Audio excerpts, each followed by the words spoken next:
I'm Sue Armato, the Executive Director of the Cancer Support Center.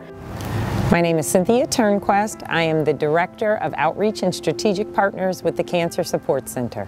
We're here in Homewood and Mokina. We serve all of the Chicago Southland and beyond. We're here to help you and make sure that you have the resources you need to have a high quality of life, even in spite of cancer. Find that inner strength, some peace, so you can navigate through this most difficult journey. We have individual counseling, we have support groups and resource groups, and we have wellness programs. So we have a wide array of wellness programs. So you can come for cooking classes, nutritional classes, you can come for fitness programs, we have art classes, we have bereavement and caregiving groups and kids programs, just about everything you can imagine we have at the Cancer Support Center. Back in the end of January, early February, we started hearing about COVID, and we started hearing that there were other countries that were really having to shut down in order to prevent the further spread of COVID. And at that time, I started to think, what if that happens here? How are we going to be able to take care of our participants if it gets to that point in America? We closed our doors on a Friday, and on Monday we had teletherapy, and all of our support groups were on Zoom, and we even had programming on our website. There are a lot of people with cancer who need us, who maybe can't come here, but gosh, we can go to them, and we know we can translate our programs to do that and to help save lives. We're reaching more people than we've ever reached before. Literally, we've tripled our numbers in terms of individuals that are now able to utilize our services. One of the things we did right away was in May, we decided, and I think we turned this around in 2, maybe 3 weeks, we came up with this idea of, we can't have an in-person gala because no one was allowed to gather, and probably nobody would have come. So what do we do to raise that money in May? And so what we ended up doing is we had a telethon. Welcome to the Cancer Support Center virtual telethon, Rise Up. We're here today to rise up and do what we can to keep the center going. In those 4 hours with our match, we raised $75,000. $48,044. Yay! This was amazing. This is amazing. This was amazing. Thank you all so much. I mean, I'm speechless right now. You guys rose to the occasion. Our theme was Rise Up, and guess what? You guys did it. You did it. You rose up. We are relentless.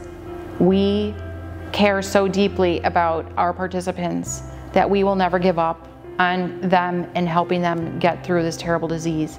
There's a commitment, there's a fire in our belly that is what we absolutely have to do. And I think we knew that we were always there, but I don't think we realized how much grit we have in making sure that we're there.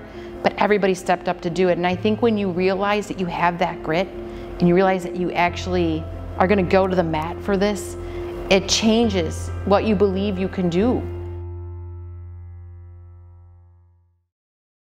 If you've got cancer, that's a tough break to begin with, but having cancer and having a food insecurity on top of that, that's almost unimaginable. So these wonderful people are coming out to make sure that our participants have everything they need. Well, Anne, first of all, has been a long-time supporter of the center, a participant as well, and we've just had a wonderful relationship with her over numerous years. My name is Ann Jackson. I'm a physical therapist, and I am the founder and chief operating officer of a non-for-profit called the Center for Food Equity in Medicine. She recently has been very active in our community in addressing food insecurity needs. The term food insecurity means that an individual is not able to obtain adequate nutrition to maintain their nutritional needs throughout a day. So oftentimes we would find that our participants would not be going out to the grocery store as they normally would be because obviously of COVID and their fear of exposure.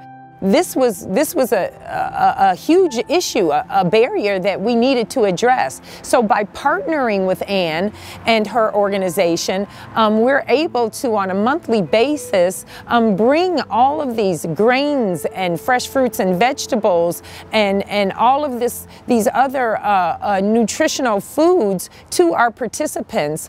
Okay? This is only possible because of you. So I love to just, since I can't hug you, just hug yourself, tell you thank you for us.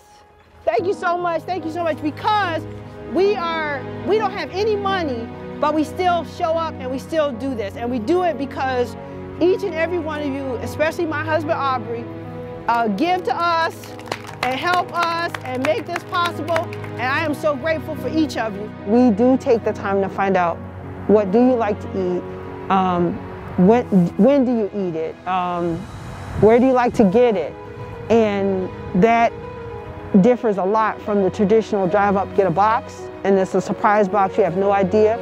It's about being aware that it's more important to give humans, all of us, the humanity that we all deserve. And just because you're food insecure does not mean that I have the right to minimize or diminish your humanity. And so our work is all about lifting and celebrating the humanity within each of us.